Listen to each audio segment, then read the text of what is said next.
अभी तुमने मुझे कूपन भेजा ही नहीं है, मतलब तुमको कल कार नहीं मिल सकती। जेठा जी, मुझे आप पे पूरा भरोसा है। मुझे पता है कि आप झूठ बोल के मेरा भरोसा कभी नहीं तोड़ोगे। अरे टेंशन के मारे नींद ही नहीं आ रही है, दिमाग में एक ही चीज घूम रही है। गाड़ी जीतने पर बबीता जी बेचारे कितने खुश थे। अपनी खुद की गाड़ी चलाने का उनका सपना पूरा होने वाला था। उसके लिए उन्होंने गाड़ी चलाना भी सीखना शुरू कर दिया। अगर यह कूपन का कांड नहीं हुआ होता तो कल उन्हें गाड़ी मिल भी गई होती। फिर वो जितनी बार गाड़ी में बैठते उतनी बार मन ही मन खुश होते होते मुझे याद करते। लेकिन अभी जब भी वो लाल कलर की सेम मॉडल की गाड़ी देखेंगे, मन ही मन मुझे बद्दुआ देते हुए गुस्से से याद करेंगे। और अगर गलती से मैं उनके सामने आ गया तो जेठा जी, आपसे उम्मीद नहीं थी। आपने मेरे बचपन का सपना तोड़ दिया है। अब आप जिंदगी भर मेरा हंसता हुआ चेहरा कभी नहीं देखोगे, क्योंकि मैं आपको देख के कभी स्माइल नहीं करूंगी। मैं हमेशा आपको देख के अपना मुंह फेर दूंगी। मेरे दिल, दिमाग, जिंदगी और मोबाइल से हमेशा के लिए आपको डिलीट कर दूंगी।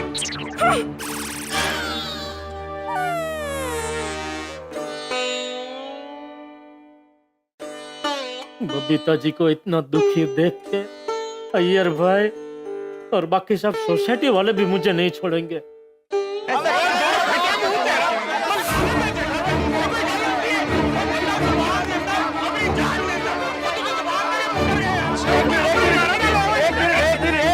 एक मिनट रुको। सब एक साथ बोलेंगे तो उसको कुछ सुना नहीं देगा। उसको हमें सुनाना है, लेकिन एक एक करके। उसकी यही सजा है। और गोकुलम सोसाइटी का एकमेव सेक्रेटरी होने के नाते मैं शुरुआत करता हूँ। हाँ, करो। जेठालाल, मुझे पहले से मालूम था कि तुम एक गैर जिम्मेदार इंसान हो। हमेशा कोई ना कोई गड़बड़ करते ही हो। लेकिन इस बार जो तुमने गड़बड़ की है ना जेठालाल, तुमने सारी हदें पार कर दी है। अब तो मैं नोटिस बोर्ड पे लिखने वाला हूं कि तुमसे जिंदगी भर कोई बात ना करे। जेठालाल, मैं तो एग्जैक्टली तुमसे यही उम्मीद था। अभी आज के बाद तुम्हारा और मेरा रिलेशन ओवर, खत्म। खबरदार जो मेरा बालकनी में देखने का कोशिश भी किया तो अब देखो तब बालकनी में देखते रहता है, ये तो देखते रहता है। अरे मैंने तो पहले ही बोला था, ये रामसन कंपनी और जेठालाल का स्कैम है, स्कैम। बबीता जी को कोई गाड़ी नहीं मिलने वाली। कूपन के बहाने जेठालाल ने कंपनी के साथ मिलके धांधली किया, धांधली। जेठा भाई, आपकी वजह से मेरी कार पार्टी कैंसिल हो गई है। मैं आपको जिंदगी भर माफ नहीं कर पाऊंगा। कम ऑन जेठा भाई, आपसे ये उम्मीद नहीं थी। बबीता का इतना बड़ा सपना कैसे तोड़ सकते हैं आप? आज से मैं आपसे बात नहीं करूंगी, बिल्कुल भी नहीं। ओ जेठा भरा, ए तुसी बहुत गलत कीता। ओ लोकी यारी में जान दे देते। ओ तुसी बबीता जी की गड्डी छीन ली। ओ ए तुसी यारों के यार नहीं रहे। ओ ऐसे यारों से छोटी कोई नाता रखना नहीं चाहता। तुसी ये काम करो, अपने मोबाइल में से मेरा नंबर डिलीट कर दो। सत श्री अकाल। हम महिला मंडल ने इतने सपने देखे थे बबीता जी के कार को लेकर, इतने प्लान्स बनाए थे, लेकिन हमारे सपनों पे, हमारे प्लान्स पे पानी फेर दिया। पानी नहीं, शाही फेर दिया आपने। मैं तो आपसे कभी बात नहीं करूंगी।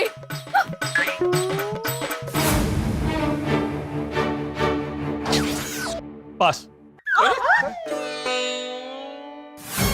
जेठा भाई, मैं नहीं चाहती हूँ कि तारक आपकी तरह बने, इसलिए हाथ जोड़ती हूँ आपसे कि आप तारक से दूर रहिए और अपने लिए ना कोई और फायर ब्रिगेड ढूंढ लीजिए प्लीज। और आज से खुद को उनका परम मित्र कहना बंद कर दीजिए। जेठा भाई, मुझे आपके जैसा बिजनेसमैन बनना था, लेकिन आपने जो किया है उसके लिए मुझे आपके जैसा कभी नहीं बनना है, कभी नहीं। क्या जेठा अंकल, आपने तो हम गोकुलधाम सोसाइटी की खुशियों के फ्यूज उड़ा दिए। बुलडोजर जैसे घर तोड़ता है ना जेठा अंकल, वैसे ही आपने हमारा दिल तोड़ा है। जेठा अंकल, ये ठीक नहीं कितना, सबकी फीलिंग को गड्डी के टायर जैसा पंचर कर देता। जैसे वो कंकर वाले हलवे खाने से दांत टूट जाता है, वैसे ही आपने हम सबका दिल तोड़ दिया। इसलिए आज से ना सिर्फ बड़े नहीं, हम बच्चे भी आपसे कभी बात नहीं करेंगे। सोसाइटी वाले और टप्पू सेना के ऐसे ताने सुन के बेचारा टप्पू भी दुखी हो जाएगा। क्यों पापा, क्यों ऐसा क्यों किया आपने? आपकी वजह से गोकुल नाम वाले अब मेरा भी भरोसा नहीं करेंगे। अब जिंदगी भर भीड़े अंकल के ताने सुनने पड़ेंगे। जैसा बाप वैसा बेटा, दोनों गैर जिम्मेदार। और टप्पू की ऐसी हालत देख के बापूजी तो मुझ पे ज्वालामुखी की तरफ फटेंगे।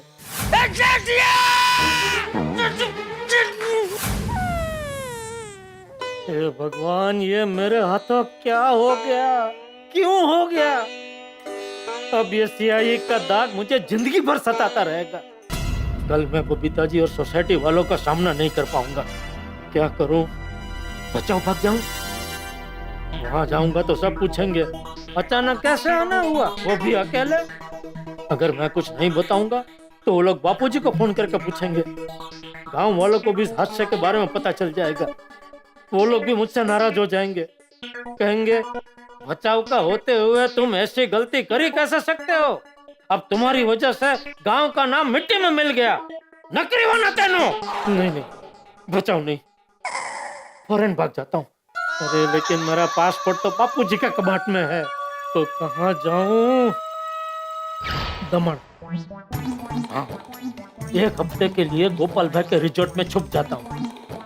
एक हफ्ते में लगभग सबका गुस्सा शांत हो जाएगा, फिर वापस आ जाऊंगा। ये ठीक है, दमन।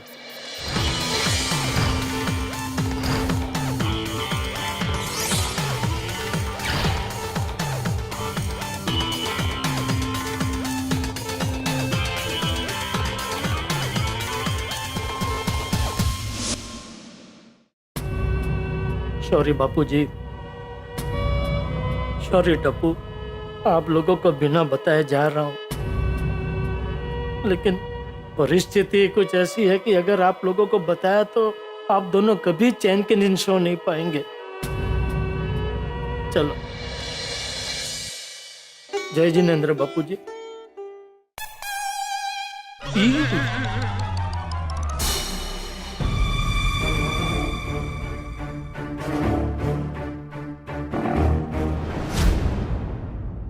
तुम? हाँ जी, मैं। पहचाना? हाँ, कौन?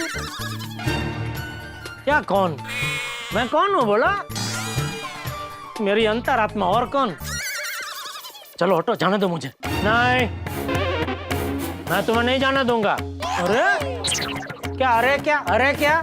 अरे मैं हमेशा हमेशा के लिए घर छोड़ के नहीं जा रहा हूँ, सिर्फ एक हफ्ते के लिए जा रहा हूँ। अरे एक हफ्ते के लिए जाओ, एक दिन के लिए जाओ या एक घंटे के लिए जाओ, परिस्थिति से भागना ही होता है दोस्त। अरे मैं भागू नहीं तो क्या करूं? अगर मैं यहाँ रहा ना तो सोसाइटी वाले बापूजी और टप्पू के सामने पता नहीं मुझे क्या क्या सुनाएंगे। मैं तो सहन कर लूंगा, लेकिन बापूजी और टप्पू सहन नहीं कर पाएंगे। इसलिए ये जो मैं भाग रहा हूँ ना, वो बापूजी और टप्पू के लिए भाग रहा हूँ। अबे मैं तेरी अंतरात्मा हूँ, मुझसे झूठ बोलेगा तू? मैं भली भांति जानता हूँ तुम परिस्थिति से डर के भाग रहे हो। अरे कच्ची मारू होके तुम ऐसे डर के कैसे भाग सकते हो? एक असली कच्ची मारू कभी भी ऐसे डर के मैदान छोड़ के भागता नहीं है, डट के परिस्थिति का सामना करता है। तुम्हें क्या लगता है तुम भाग जाओगे तो सोसाइटी वाले बापूजी और टप्पू को छोड़ देंगे? अरे उल्टा वो लोग जो कुछ तुम्हें सुनाना चाहते हैं वो सब बापूजी और टप्पू को सुनाएंगे। कहेंगे चाचा जी आपका बेटा और टप्पू तुम्हारा बाप दोनों भगोड़े निकले। और ऐसी कठिन परिस्थिति में तुम उनके साथ नहीं रहोगे तो जरा सोचो उन पर क्या बीतेगी। इसलिए मैं तो कहता हूँ जेठालाल, ये भागने का ख्याल अपने दिमाग से निकाल दो और एक असली कच्ची माड़ू की तरह डट के परिस्थिति का सामना करो।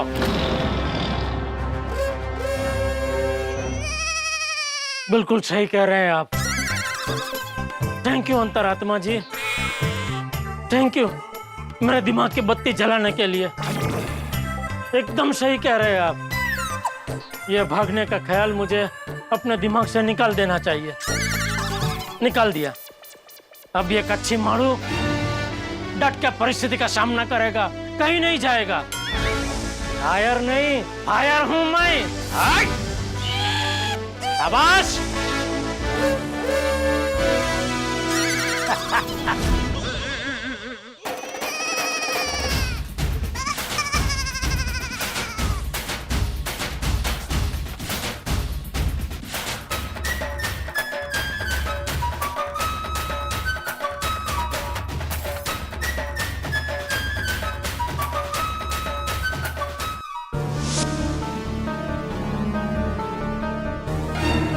अरे पापा, आप कहीं बाहर गांव गए थे? रात को तो यहीं थे और अभी सुबह हुई नहीं है, तो आप गए कब और आए कब? नहीं, मैं बाहर गांव नहीं गया था, बाहर गया था जॉगिंग करने। हाँ? तो ये बैग? मेरे एक दोस्त ने मुझे बोला था कि वजन उठा के दौड़ोगे तो वजन जल्दी कम होगा। लेकिन ये बैग तो व्हील वाली है। हाँ, तो मैंने बैग को ऐसे उठा ली थी और फिर ऐसे ऐसे ऐसे जॉगिंग किया था, बराबर। तू क्यों जाग रहे हो, बोलने बेटा। पापा मैं जाग नहीं रहा हूँ, मैं पानी पीने के लिए जागा था। पी लिया पानी? हाँ। हाँ तो जा, अभी सो जा। Okay.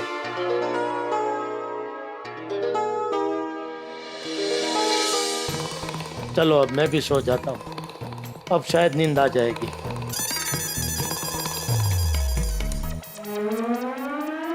Good morning Gokuldham. Rajni बहनी, आज ना डिलीवरी शाम को ही हो पाएगी। हाँ, नहीं क्या है, हमारी सोसाइटी में ना एक अच्छा क्या नई कार आने वाली है। नहीं नहीं, हमारे नहीं, वो हमारे सोसाइटी, मतलब ऐसा समझिए ना कि हमारे फैमिली मेंबर ही है, तो उनकी, आपको बबीता जी पता है ना, तो उनकी ही कार आने वाली है। तो क्या है, जब तक कार नहीं आएगी ना, हम लोग मतलब डिलीवरी नहीं कर पाएंगे, तो शाम को डिलीवरी हो जाएगी। हाँ चलेगा ना? हाँ हाँ, शाम को तो मैं पक्का पक्का। हाँ हाँ, ओके ओके, अच्छा हाँ हाँ ओके। हाँ शाहो, क्या ना चाह, कब से देने की कोशिश कर रही हूँ। माधवी, मैं तो कब से तुम्हारे हाथ से चाय लेने की कोशिश कर रहा था, लेकिन तुम्हारा ध्यान मेरी तरफ था ही नहीं। तो आपका ध्यान था ना मेरी तरफ, तो ले लेते ना आज से। कब? मेरा भी ध्यान तो हिसाब किताब में था ना माधवी। ए माधवी, चाय तो ठंडी हो गई। मैं अभी गर्म करके नहीं दूंगी। यहाँ मुझे बहुत काम है, 12:30 बजे के पहले मुझे सब काम निपटाने हैं। तो पिताजी की कार आने वाली है। हाँ ठीक है, मैं ऐसे पी लूंगा। अच्छा मैं क्या बोलता हूँ माधवी, आज अभी बबीता जी की कार आने वाली है, तो इस मौके पर एकमेव सेक्रेटरी होने के नाते मेरी एक जोरदार स्पीच बनती है ना, तो तैयार करूं? ओ, बबीता जी की कार देखने में सबको इंटरेस्ट है, आपकी स्पीच कौन सुनेगा, तभी मत दीजिए। हाँ ठीक है। वैसे इस बार सच में चमत्कार हो गया माधवी। जेठालाल का कोई काम बिना गड़बड़ के पूरा होने वाला है। बिना रुकावट और बिना झमेले के बबीता जी की कार आने वाली है। करे चला चला लवकर आटपते भी। गुड मॉर्निंग बड़े भाई। ओहो, good morning Abdul. Have a wonderful day ahead. मतलब तुम्हारा आज का दिन बहुत खूबसूरत रहे। बड़े भाई, आज तो बहुत खुश नजर आ रहे हो आप। अरे बिल्कुल खुश तो होऊंगा ही ना भाई, आज बबीता जी की गाड़ी आ रही है। पूरी सोसाइटी खुश है, और सोसाइटी खुश तो सोसाइटी का एकमेव सेक्रेटरी डबल खुश। आज खुशी हवा में महसूस हो रही है। हमार बड़े भाई, सुविचार नहीं लिखा? नहीं, वही लिखने जा रहा हूँ भाई, चलो मिलते हैं।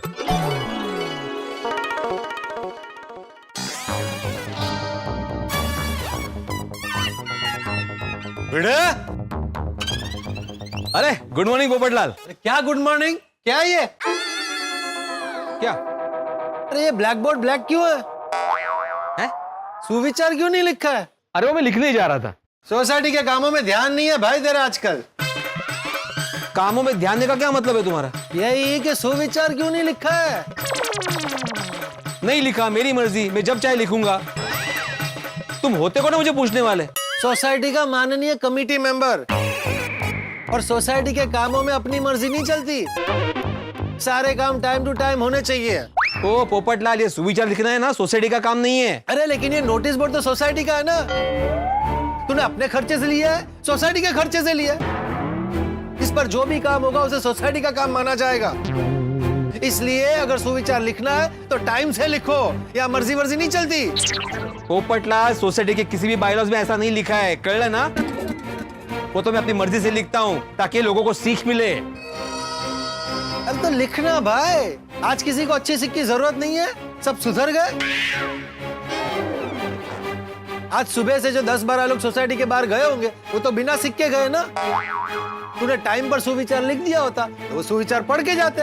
क्या हुआ पोपटलाल? अरे सुविचार नहीं लिखा है आती भाई। हाँ भिड़े मास्टर, आज तुमने सुविचार नहीं लिखा है? बोलता है जब मेरा मन करेगा तब लिखूंगा, अपनी मर्जी से लिखूंगा।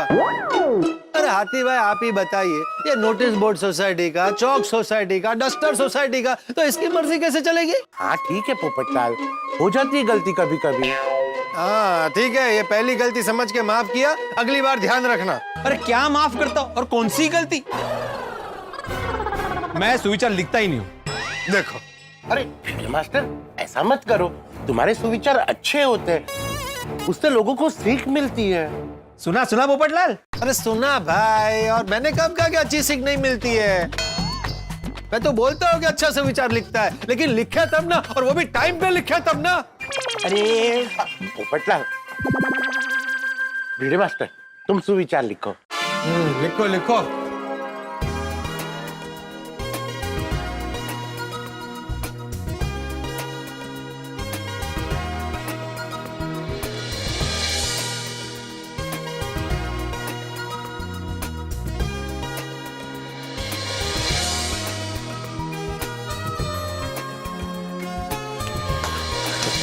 जो आपके भाग्य में होता है वो भागकर आपके पास आता है, और जो आपके भाग्य में नहीं होता वो आके भी भाग जाता है। वाह वाह भिड़े मास्टर, क्या सुविचार लिखा है ना पोपटलाल? हाँ अच्छा लिखा है, मतलब काफी अच्छा लिखा है। बस टाइम पे लिखता तो और अच्छा लगता। अरे कमाल है, तुम्हारी सुई अभी तक टाइम पे अटकी हुई है। टाइम पे तो अटकेगी ना, ऐसे कैसे अटकेगी? मेहता साहब देखिए तो भिड़े मास्टर ने क्या बढ़िया सुविचार लिखा है, पढ़िए। जो आपके भाग्य में होता है वो भागकर आपके पास आ जाता है, और जो आपके भाग्य में नहीं होता वो आके भी भाग जाता है। दर्शकों, भिड़े ने बिल्कुल सही सुविचार लिखा है कि जो आपके भाग्य में होता है वो भाग के आपके पास आ जाता है।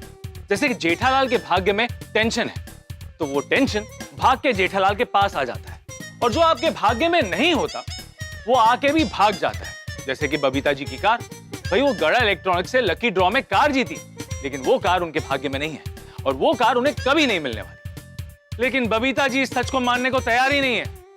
पता नहीं जेठालाल ये भारी भरकम सच बबीता जी को कैसे मनवाए। जेठालाल इतना डर गया है कि वो कल रात को घर छोड़ के भागने वाला था, लेकिन उसके अंदर के कच्ची माड़ू ने उसे हिम्मत दी और मैदान छोड़कर भागने के लिए मना कर दिया। फिलहाल तो जेठालाल ने घर से भागने का आइडिया अपने दिमाग से निकाल लिया है, लेकिन बबीता जी को कार नहीं मिलने वाली ये सच तो उन्हें मानना पड़ेगा ना। क्या करेगा जेठालाल? चलिए मैं आपको एक बोनस बात बता देता हूँ। अब जेठालाल बबीता जी को सच बताने का एक नया पैंतरा आजमाने वाला है। क्या होगा ये पैंतरा? क्या वो काम करेगा? क्या बबीता जी इस बार सच पर यकीन करेंगी? और अगर वो सच पर यकीन करेंगी तो वो जेठालाल का क्या हाल करेंगी? सारे सवालों के जवाब जानने के लिए देखते रहिए तारक मेहता का उल्टा चश्मा। देखते रहिए, हंसते रहिए।